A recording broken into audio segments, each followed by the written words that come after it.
His name's Dwarkanath, and it's his birthday today. Oh, that's nice. He doesn't know that we know. And he doesn't know that we're bringing him a cake. Oh. So we're all going to surprise and shock him. He's such a wonderful person. So outstanding. Somebody keeps trying to call me, and I keep saying, decline, decline, and they won't give up. Okay. I almost feel like putting on Do Not Disturb. I think we should start. Okay? Yes, Maharaj. All right. Greetings, everybody. Let's go for the Prabhupada pranams. Nama Om Vishnuvadaya Krishna Prishtaya Bhutale Srimate Bhaktivedanta Swamini Namane Namaste Saraswati Gauravani Pracharini Nirvishesha Shunyavani Paschatya Vichatarine Shri Krishna Chaitanya Prabhu Nityananda Shri Advaita Gadadhar Shiva Sadi Gaur Bhaktavrinda Hare Krishna, Krishna Krishna, Hare Hare, Hare Rama, Rama Rama, Hare Hare. Jai, Haribol. So let's go to page 1. Everyone knows it. Om Jnana Timirandasya. Jnananjana Shalakaya. Chakshur Unmilitam Yena. Tasmai Sri Gurave Namaha. I was born in the darkest ignorance. I was born in the darkest. And my spiritual master opened my eyes. And my spiritual master opened my eyes. With the torch of knowledge. With the torch of knowledge. I offer my respectful obeisance unto him. I offer my respectful obeisances unto him. Srila Prabhupada ki. Jai. Okay, so today we're looking at chapter 10. We're into a new section of the Bhagavad Gita. This is entitled as the opulence of the absolute. So we're going to talk a little bit about God's infinity. And in my particular publication, this chapter is got a section that's inserted with all the plates or the pictures. Anyways, that'll be a few weeks from now. Right now, we're going at an easy rate. We're doing like one verse a day, pretty much. And I'm okay with that, as long as we're absorbing, as long as we're penetrating. And I hope you're okay with that too. You know? So this is God's infinity. All right, so Shri Bhagavan Vacha, Huya Eva Mahabaho, Shriname Paramang Vachaha, Tate Hang Priyamanaya, Vakshami Itta Kamyaya. Translation. The Supreme Personality of God has said, listen again, O mighty armed Arjuna, because you are my dear friend, for your benefit. I shall speak to you further, giving knowledge that is better than what I have already explained. Okay, would somebody like to go for a reading? I can read, Maharaj. Sure. The word Bhagavan is explained thus by Parashara Muni. Translation. Translation. One who is full in 6 opulences, who has full strength, full fame, wealth, knowledge, beauty, and renunciation is Bhagavan, or the Supreme Personality of Godhead. While Krishna was present on this earth, he displayed all 6 opulences. Therefore, great sages like Parashara Muni have all accepted Krishna as the Supreme Personality of Godhead. Now, Krishna is instructing Arjuna in more confidential knowledge of his opulences and his work. Previously, beginning with the 7th chapter, the Lord has already explained his different energies, and now they are acting. Now, in this chapter, he explains his specific opulences to Arjuna. In the previous chapter, he has clearly explained his different energies to establish devotion in firm conviction. Again, in this chapter, he tells Arjuna about his manifestations and various opulences. Beautiful. And would anybody like to go for the next little portion? Curtis, you want to do? Yeah. The more one hears about the Supreme God, the more one becomes fixed in devotional service. One should always hear about the Lord in the association of devotees. That will enhance one's devotional service. Discourses in the society of devotees can take place only among those who are really anxious to be in Krishna consciousness. Others cannot take part in such disclosures. The Lord clearly tells Arjuna that because Arjuna is very dear to him, for his benefit, such disclosures are taking place. Thank you very much, Curtis. And Vaishnavi. Okay, we'll look at this purport. Now, Bhagavan, as we had expressed before, is a word that's used quite an awful lot in the Gita. I hope everyone can hear me okay. Is that okay? I can do my headphones if you like. We can hear you. Okay, I see thumbs up. I see peace signs flying all over the world. Okay, great. Okay, so Bhagavan refers to one who has all opulences. And this has been expressed by Srila Prabhupada so many times, what those 6 opulences are. And so Bhagavan is the perfect name for what is God. Sometimes the word Bhagavan is also attributed to super powered devotees, like Narada Muni, for instance. In fact, just before I got on board here, I was talking to a devotee from San Antonio, Texas, and his name is Bhagavan Narada. Okay, so Narada has that name slapped on that. Bhagavan is slapped onto his name Narada Rishi, and to indicate that, here's a Jiva soul, or oftentimes referred to as Jiva soul, who's very progressed, very evolved in their devotion, and so forth. The name applies there. But generally speaking, Bhagavan is a name for God that means one who's got it all. And that all is, starting off with being fully strong. Just like say, what do we mean by strong? Okay, look at your verse again. Look at the Sanskrit. We have the term Mahabaho in the first line. Mahabaho refers to mighty armed. And this is kind of what you expect from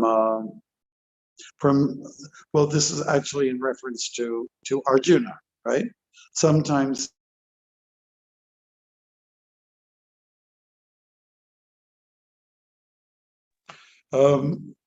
and I think if you took the translation into English, like some people have that name Armstrong, Mr.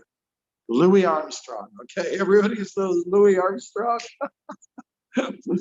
That means that more or less, Louis Armstrong is an iconic jazz musician, right? His famous song is "Hello, Dolly." Okay, and so somewhere along the line, that name was given to, like, he's an Afro-American person, and but a lot of Anglophone names went to people who came here, like to North America. Mostly it was slavery, but Armstrong became a prominent name amongst the Anglophones, Anglo-Saxons, and but why? Because maybe they were mighty people, they were strong in their arms. It's a perfect term for what is a Kshatriya. And I think that's very suited for Arjuna, who most naturally had very strong, beautiful arms, you could say, most likely because he did a lot of archery. Maybe he did some push-ups as well in his training, I don't know. But bodybuilding stuff, I mean, just, as a Kshatriya trained up, he would develop that reputation. But that's not his name. His name is Arjuna, okay? But as you can see throughout the entire Bhagavad Gita, Krishna keeps giving Arjuna different names, like Gudakesh. means one who conquers sleep, one who's not in the mode of ignorance, right? And then Arjuna also, he has so umpteen names, so many names to describe Krishna. Janardhan, Madhava, all different names too, that are nomenclatures to describe Krishna's glories. So Bhagavan is the one that's repeated most. It's a word that shows up more than the word Krishna. And because this chapter is entitled The Opulence of the Absolute, we're going to zero in on the presence of God in many things around us in this world. And we also want to bring to your attention the very last verse from Bhagavad Gita. If you've got your hard copy there or soft copy, you can just go to the last verse of the Bhagavad Gita. And there it has become very obvious as well. The term opulence is used. Yatra Yogeshwara Krishna, Yatra Parato Dhanur Daraha, Tatra Shir Vijayo Bhutir, Dhruva Nitir Matir Mama. And the word for opulence is Shri. See, it's in the third of the quadrant, third line. You can see of the quadrant. Or if we say couplet, then it's in the second line. So Shri. Shri means opulence. So it's important. We're going to look at this chapter at the opulence of the Absolute and how to see God through nature, through the elements. And you're going to find it very interesting. And I mean, if anybody can remember or memorize these opulences, well, you're doing really good. We are trained in Krishna consciousness to see God through all the elements, and that God is not just confined to the temple or to your temple. In other words, we're saying God is in your car, God is in your front yard and your backyard, God is in your bed, God is in the floor, God is in the trees. And so we're going to be able to appreciate that all-pervasive aspect of the divine by studying this verse. Okay, so this word Bhagavan became popularized by Parashara Muni. Does anybody know who he is? Parashara Muni. He's the father of Vyasadeva, father of Vyasa. So he's one of the great teachers. And just if you don't know anything else about him, just know that he brought to light this term Bhagavan, which means God in all opulences. Then we give him great credit. And so that's what we're going to find out. The last chapter was about confidential knowledge. Now it says here, we're going to find out more. Whatever was confidential before, we're going to give you more that you haven't heard before. So in this sense, students of Bhagavad Gita become more and more, let's say, enhanced in their appreciation of God, and especially his presence that we see everywhere. Okay, so we're going to see God especially through the energies, and the energies that are around us. And that's important.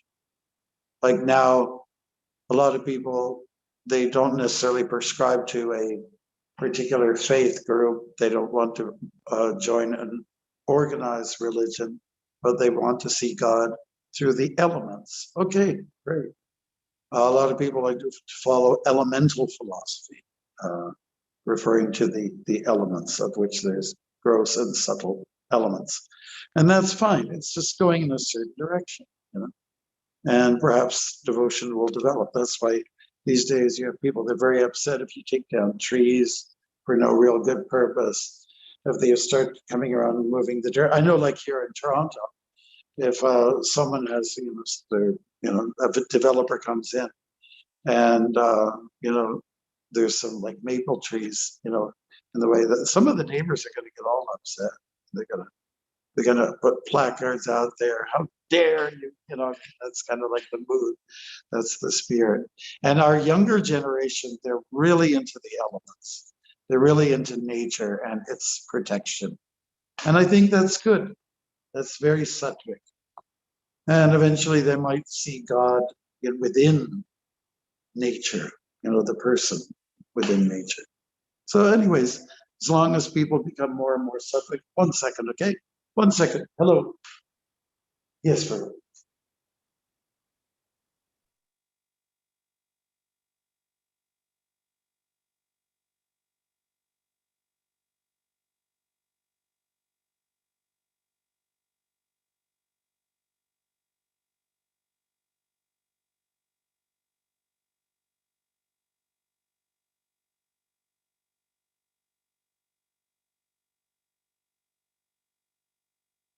Maharaj, you're muted. I just muted you because, so sorry. Unmuted. Okay. So we're going to see from these studies here about chapter 10 that God is present through his energies. The energetic is within the energy. You know? And some people will say this is a little bit Mayavad. Sometimes you'll hear fanatical Vaishnavas, they'll talk like that.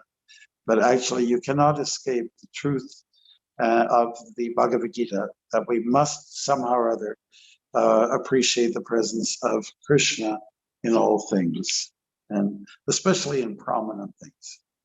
So anyways, as things unfold, we with this chapter, I think you're going to find it really exciting. We've passed through half of the Gita now. We're entering into the second half, right? If I have my mathematics right. And we're just kind of like growing, and we're climbing, and we're going up a stairs. You know? And here we are talking about the opulence of the absolute. So a little bit about that origin, Bhagavan. The name keeps popping up. It's I think it's a nice boy's name, to be honest with you. If anybody's thinking of having children, you know, I'd take that one right away. Bhagavan.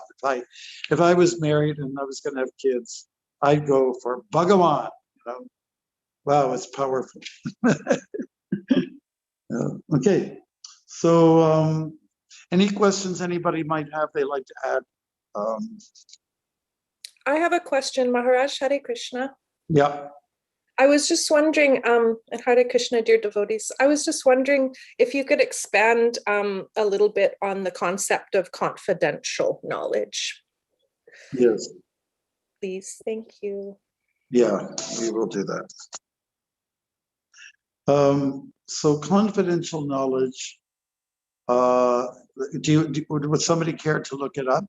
I think we all have a good idea of what it is. It's something that's kind of private. It's not necessarily public. In a dictionary, you want It's a dictionary? secretive. It's sacred to some degree. You know, if somebody wants to look at a dictionary, they can. Yeah. So just going back to chapter 9, where we're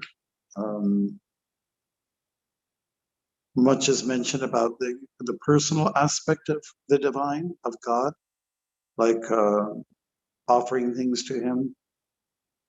Okay, so let's look at confidential adjective. Thanks for asking the question. Having another's trust, indicating confidence. Bearing with love, confidential, limited to persons authorized to use information. Yeah, I think we've got a good idea about what it means. It's limited. It's not leaked out. Not everybody will understand. I mean, Bhagavad Gita, the message is for everybody. But as Krishna states in the second chapter of the Gita, he says that many people have studied the nature of the soul. Some people have heard about it, they consider it amazing or awesome, but even after hearing about it, they don't quite grasp it. They don't quite apply themselves. So it remains confidential. This is one way to look at it. It remains sort of private and sacred to a few. And so chapter 9, which is called Confidential Knowledge, we're talking about God as a person and how, even talking about the things that he likes as offerings. So it talks about the devotion and what is a Mahatma. So I think we pointed out prime verses here, and that's what also makes it kind of confidential. Some very exceptional verses are contained therein. Now we're looking at chapter 10, and we're going to see another side of Krishna. We're going to see how he's present in the energy. So we call it confidential because it may not be so obvious to the rank and file person. For those who are entrenched in material wranglings, material activities, sense gratification is their prime function in life. They won't grasp, they won't necessarily understand. It's going to be very hard for them. So therefore we say it's confidential. If we talk about somebody's a confidant to someone, like sometimes the gopis are considered to be confidants to Krishna. It means they have like private activities, and it's very sacred. It's limited to the general public. And in truth, people don't understand the rasa dance. They can't understand the concept, how God will be engaged in dalliance with his parts and parcels who are so immersed and in love with him. Very few people can understand spiritual love or divine love. So that's why it's confidential.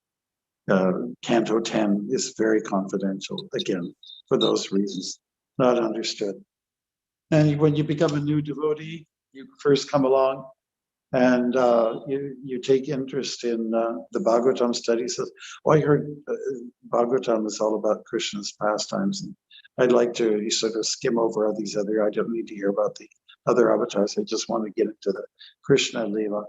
And oftentimes you're told, no, you have to read it in order.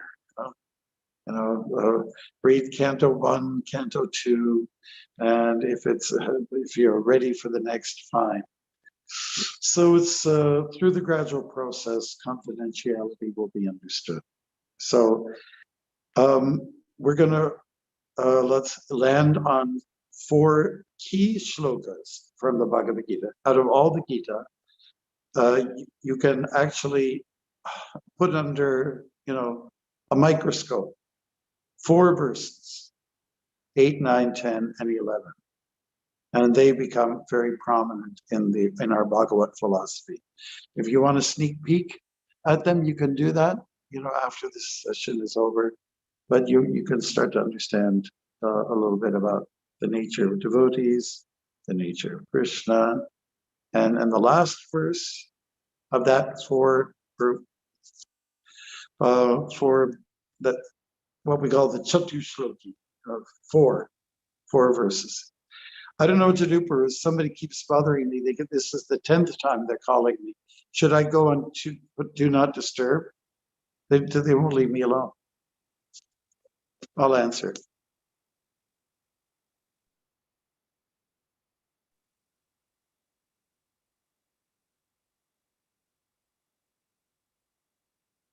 Manasi Ganga Mataji, can you just do a small kirtan, please? Unmute yourself.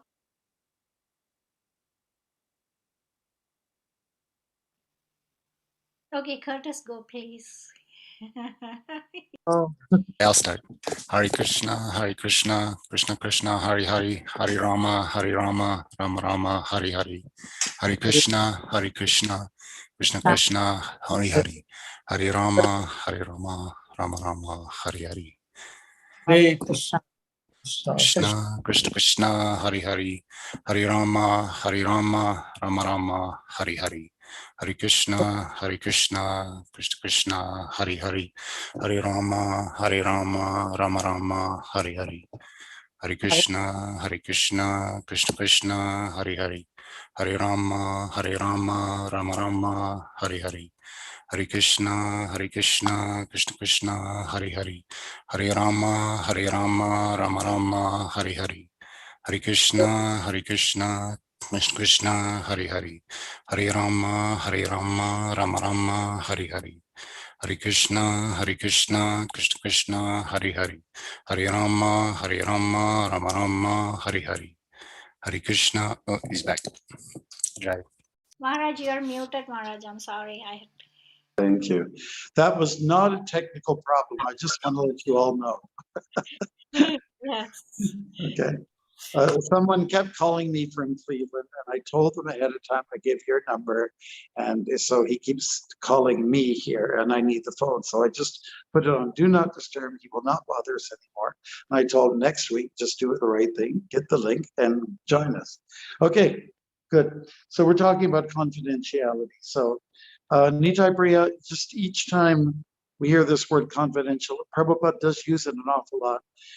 Each time there's a new wave of information, and we say it's confidential because even though the Gita is widely known all over the world as a great book of philosophy, but it's just very few people get a grasp of it, so it takes incredible sincerity, as Rupa Goswami explains, as a key factor in developing your devotion.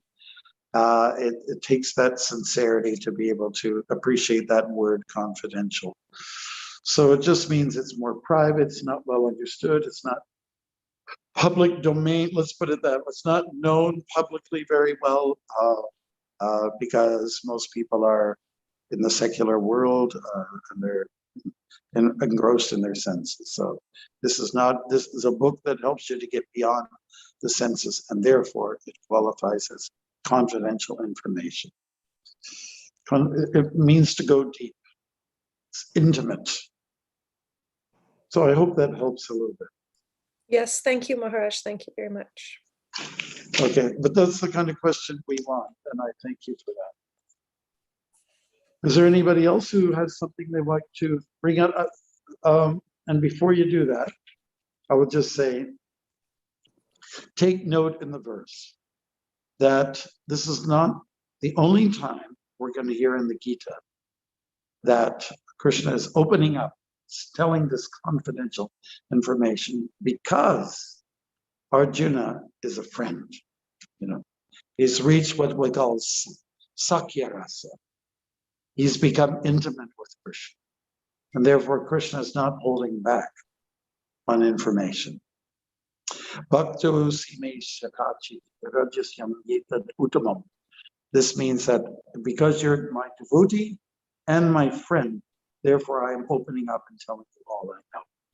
That's expressed elsewhere in the Gita. So this is coming up once again. Priyamanaya, because we're very dear, you're very dear to me, and therefore I am speaking to you. This is human dynamics. Human dynamics, if you really love somebody and you trust them, you'll tell them, you won't hold back. You'll share information that you wouldn't share with just any stranger, right? So we have to get out of the stranger category and get familiar. I always thought it was very interesting that in biblical philosophy they say, "Thou shalt not worship strange gods." It's something like that. But if your God is not strange, if you're familiar with Krishna, of course, there's some implication, don't worship idols.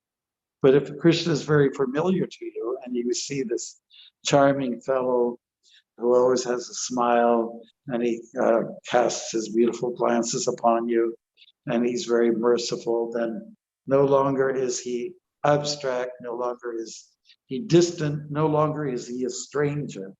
So the whole idea is to get familiar with Krishna, and that is Krishna consciousness, to get familiar with him. So let's enter into the confidentiality of the Krishna, understanding Krishna. Any questions more on this?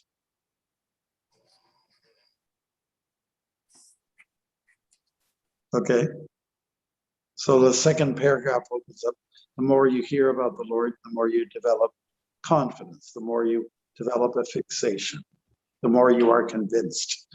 Advertising industry, they do it all the time. They keep throwing things at you, on the screen. They throw this at you. And first of all, you doubt it, yeah, and then they keep throwing it out at you, their product. And then people start talking about it. And then you see it on the shelf, and you visit your friends and family, whether it's COVID or not. And you see the product is on their shelf, they're using it. So you become convinced through sight, through sound, and smell that, okay, this is a good product and I must take to it. And I believe in it, okay? Just because there's this repetitive, let's say, something put in your face. So if Krishna is presented to you on an ongoing basis through Shravanam, Kirtanam, Smaranam, hearing, chanting, remembering, then Krishna becomes less strange or odd to us and becomes more dear to us. And then we enter into confidentiality. So this is how it goes. It goes from engaging in Shravanam and Kirtanam, the two of the 9 processes. This is how we enhance our devotional service. Okay. All right. So we covered in a half hour this verse.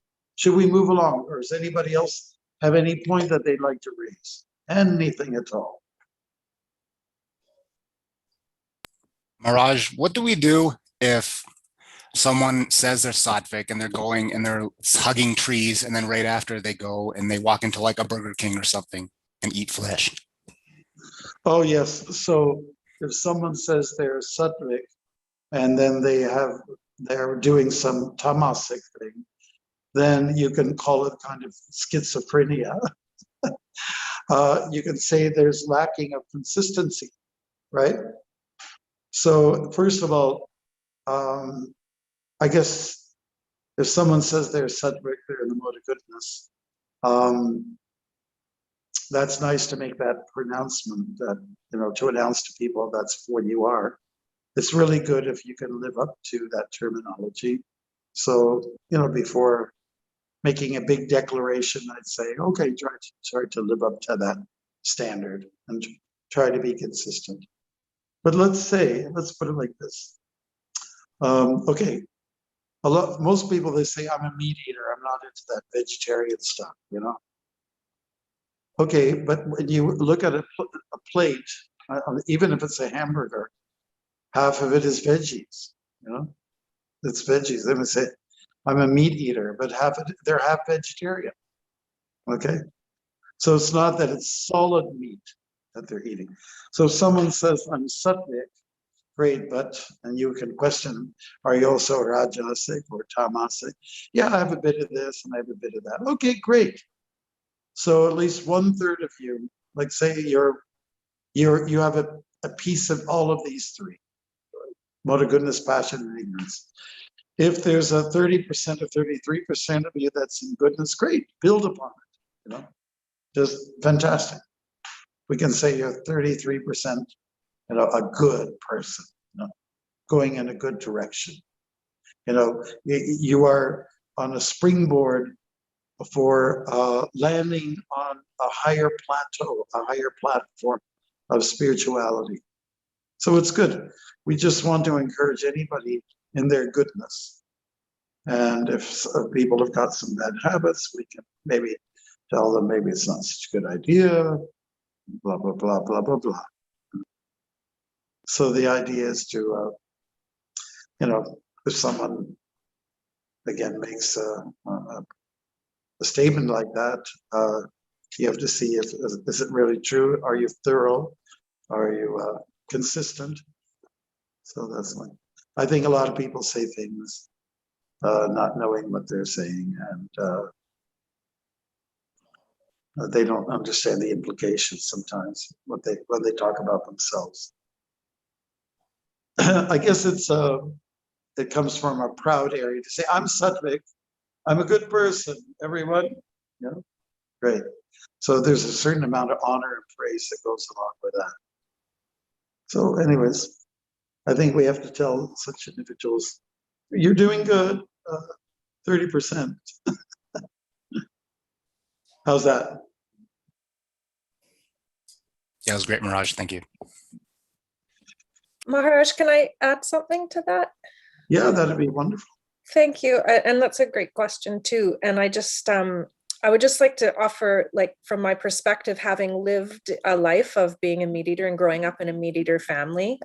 When I met the devotees, I became vegetarian, but I wasn't right away when I first met the devotees. And nobody ever harshed me out. Nobody preached at me about it. Nobody made me feel bad. They saw, you know, I had some goodness in me, and there were certain higher elements of life that I was attracted to, and the devotees, just like you were saying, Maharaj, they encouraged that. They picked up on that. They encouraged me on that. They didn't chastise me. Prabhupada's books and association with the devotees and prasadam did the rest of it. And I think if someone had have come at me with a chastising mood, you know, it might have had a bit of a different outcome. Just that's my conditioned soul. But I'm not saying this to speak for myself. I'm just using it as an example of you know, what you're saying, as far as, you know, really capitalize on the good, because I think sometimes it's easy for us to kind of forget where we came from, and, you know, forget those, you know, nights at Burger King back in the day, and you know what I mean, and you know, look at people that are eating the meat and go, oh man, are you ever in ignorance, right? So I just remember, hey, I was there and here I am, and thank God for the devotees, and thank God for you, Maharaj. So thank you all. Yeah, that's wonderful. Thanks for adding that. And I would just say that, you know, you sometimes run into fanaticism, and, you know, that's what's kind of like where you're addressing. And if you just call someone a demon because they're eating meat, or you're eating a hamburger, you're eating your mother. The cow is your mother, the bull is your father. So you're eating your mother and your father. How disgusting. I mean, you can go that route, and yeah, you'll just not make friends. You know, it's just not going to work. So I appreciate that. You had a good experience. The devotees were not condemning. They were not demonizing you. Yeah, which is beautiful. I'm glad you had that full-on beautiful experience. I would say, you know, my analysis of devotees in the bhakti movement, we're pretty good on the vegetarian department. We're pretty good at sticking to that vow. When it comes to the other, you know, three, you know, people do vegetarian things like smoke marijuana and things like that. And we kind of, you know, it's maybe not the worst thing, but, you know, people kind of fall a little bit into that bracket. And but meat eating is rare. Meat eating is rare. So I think that you know, so by Prabhupada's mercy, a lot of devotees have stuck to that kind of lifestyle, you know, the non-violent approach to the diet. Okay. Maharaj, can I add something to it? I think you should. If you don't, I'd be very. I what Nitai Priya Mataji said was pretty pertinent, because definitely prasadam is the key, because that eventually, looking at my past, I can tell that eating prasadam, and nobody came at me, nobody put me down for eating meat. It was a voluntary, you know, decision to be a vegetarian, and the main reason I would attribute would be the prasadam factor. And I think that is, if you put down somebody as a meat eater, I think that's a double-edged sword. It will definitely boomerang back at you, and they'll probably rebel and stay as a meat eater. That's my experience with a few people. That just that. Yeah, yeah, but thank you, Anantashesh. What you and Nitai Priya bring to the fore is important, because, you know, we're dealing with this all the time. You're dealing with family members, neighbors, friends, who are, a lot of them are transitioning. Most of the world knows that meat eating is not the best thing. And so they're at least thinking it would be. A lot of public are thinking, yeah, I think I'd like to be vegetarian. Like, I think I'd like to get off of meat, you know. So the thoughts were there, whereas 50 years ago, it was not so much on people's minds. It was very cutting edge. And now it's become kind of mainstream almost, you know, faddish and definitely cool. So good. And yeah, I'd say devotees in the early days, even to this day, doing a good job at promoting the non-violent, you know, diet for the planet. Good. Should we go on? Yep. I don't mind staying here. I love this verse. But if you want to stay here, I don't consider that we're stuck. We've got another one coming up. We do have some time, 20 minutes. Okay. Maharaj, Yes. Keep the ball rolling.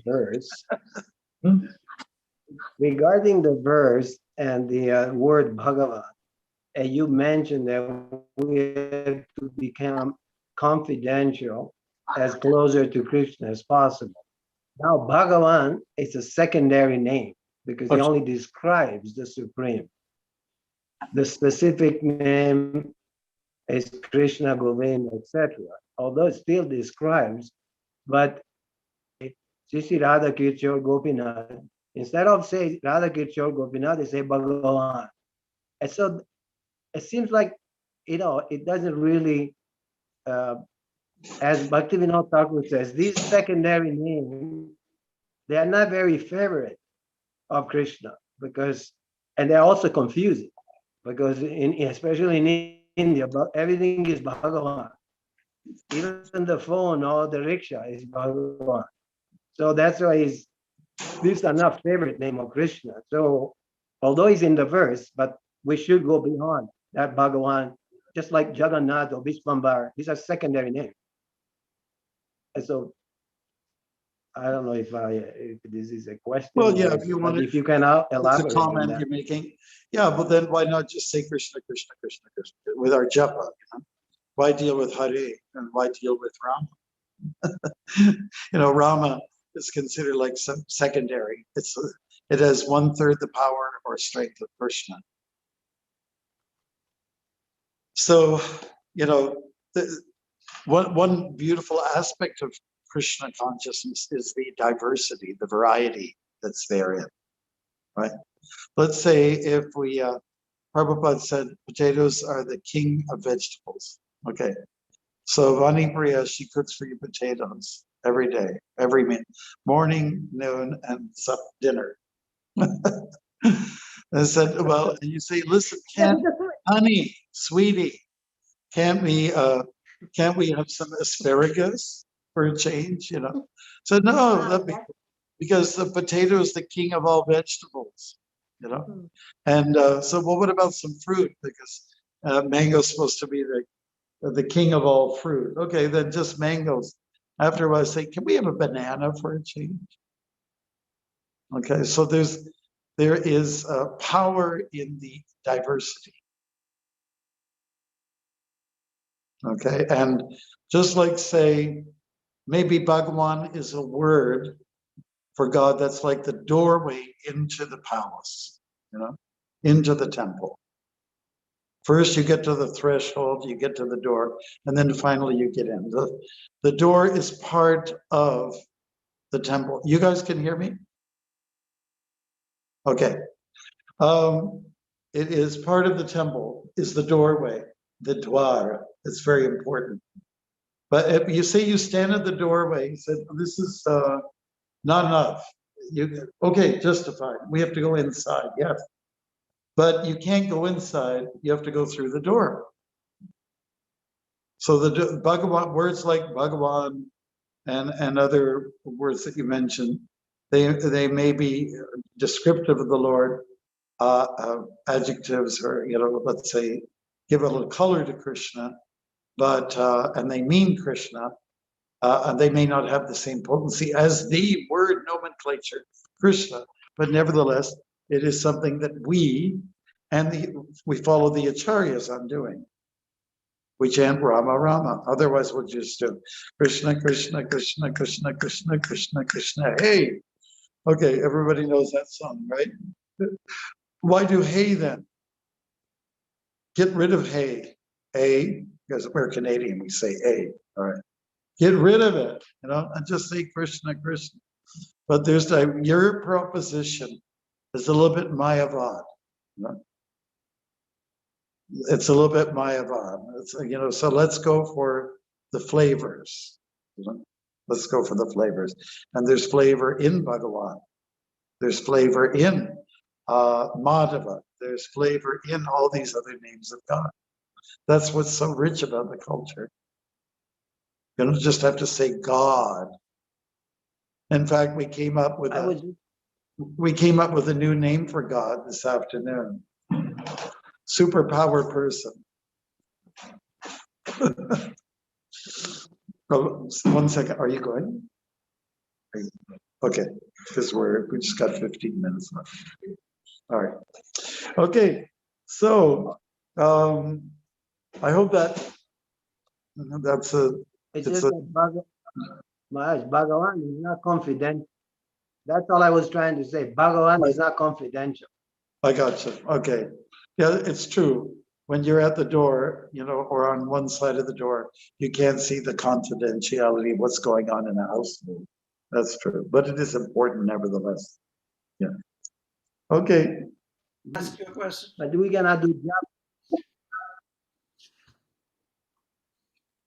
I couldn't hear you. Can you repeat Go that, ahead. please?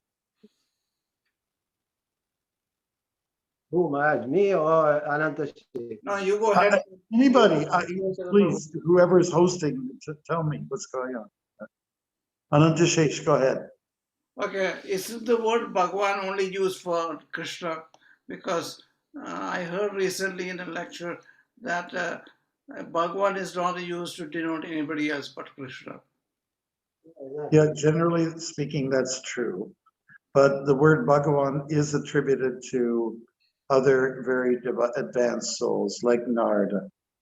And there's a few others, very few that share that name, but it does imply someone who's very advanced. Yeah. I meant that it's confusing because even Lord Shiva in the Bhagavatam is called Bhagavan, and even some devotees are called Bhagavan. So that is a confusing, and it can be. Nothing is confusing when you apply the philosophy of Chaitanya Mahaprabhu. Achinta Veda Veda Tattva. Through that particular philosophical truth or tattva, you can appreciate there's oneness and there's difference. Okay. Thank you. Yeah. Like Shiva, Brahma, they're very advanced souls, 85% qualities of God, 78%, and so on like that. I mean, they're way up. They got good marks, but, and then the Goswamis, especially Rupa Goswami, also talks about Narayan or Vishnu as opposed to Krishna. They are one and the same, one but different. Okay, in the sense that Krishna has certain qualities that exceed, and that's analyzed. 64 qualities are attributed to Krishna. 60 qualities are attributed to Narayan or Vishnu. So, these are just kind of like a little bit delicate points.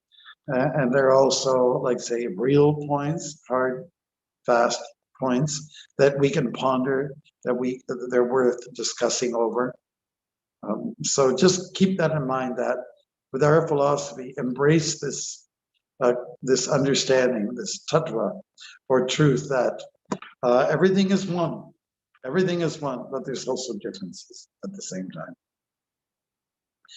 Prabhupada once said in a class that he gave, in a higher sense, everything is one. And he puts it like that. But there are also differences have to be acknowledged. And as I was walking through Cleveland, just out of Cleveland in Ohio, one summer sunny morning on the Sunday, and one guy pulled over, and he was trying to really push the Bible on me. I told him, I have it. And he said, well, and then he started to get a little bit nasty about Vishnu.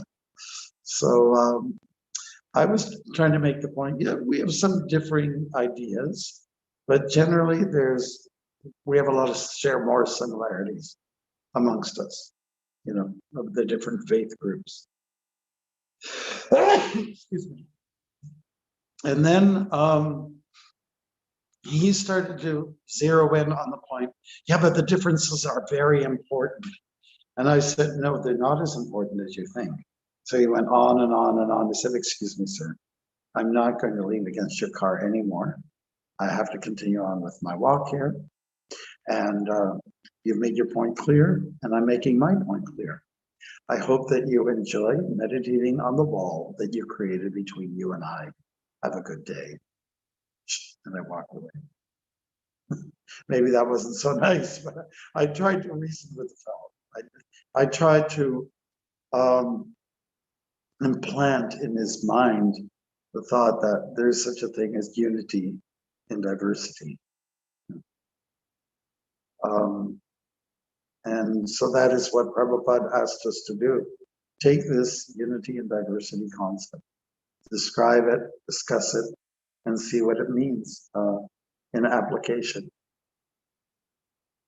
There's a famous letter that Prabhupada wrote to Kirtanananda. I want all my, lettermen, believers to come to Mayapur every year to discuss, unity and diversity and what it means and how you apply it. So it's very important for us. Okay, so a green bird enters a green tree. Where's the bird? I can't see it because he's camouflaged. But if you get in there really close and the bird doesn't fly away, you'll see there is a green bird.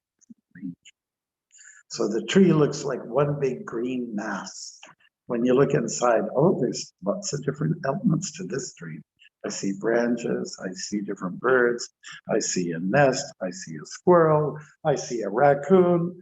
There's so many facets to a tree, a green tree. Okay, so devotees try to look deeper.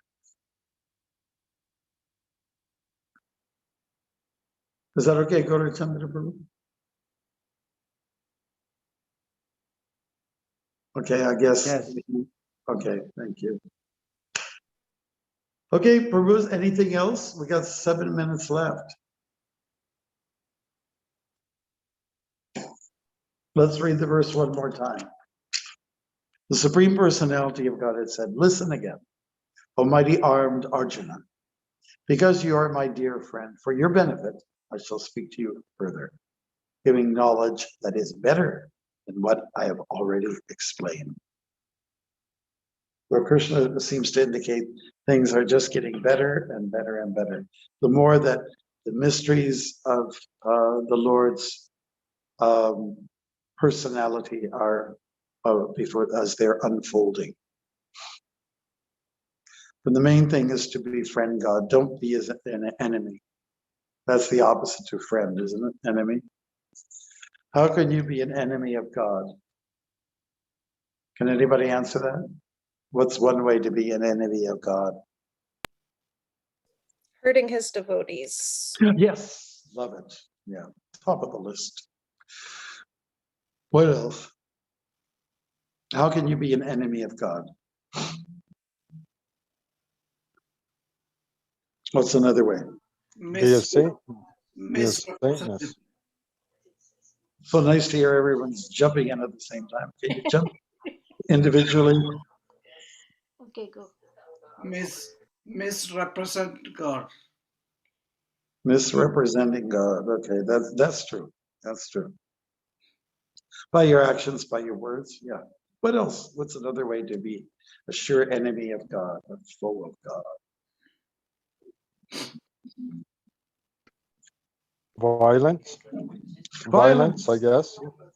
Yes, thank you. Even Ralph. in thought.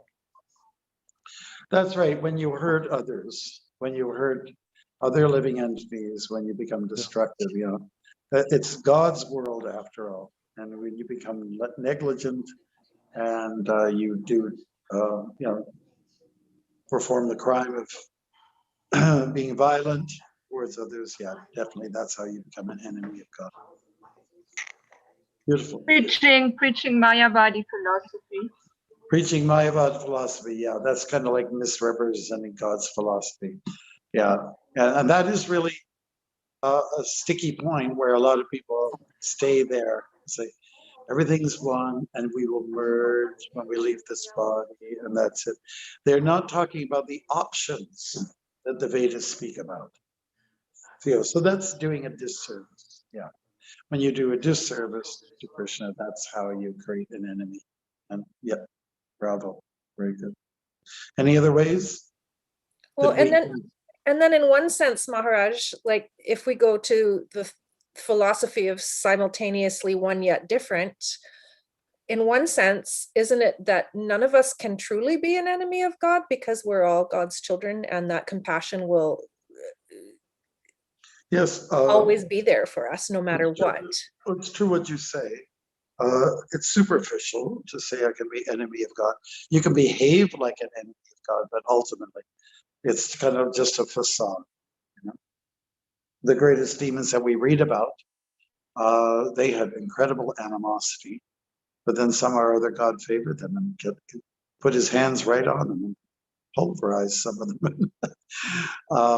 And he gave them liberation. So because they're deep down inside, everyone's a devotee. That's right.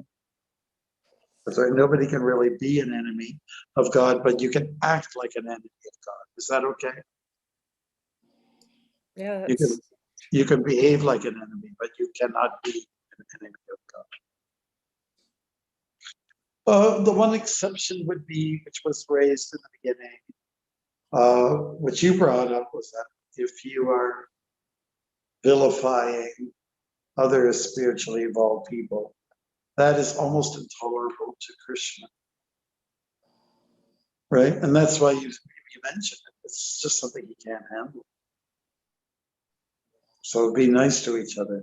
Be nice to each other, because if anybody's making an effort devotionally, let's go back to Curtis's example. Someone is a vegetarian. A good part of his meal is vegetarian, but also is let's say taken by eating meat. We can just say, wow, the cup is half full, as opposed to the cup is half empty. Here is someone who's there's some goodness in him or her.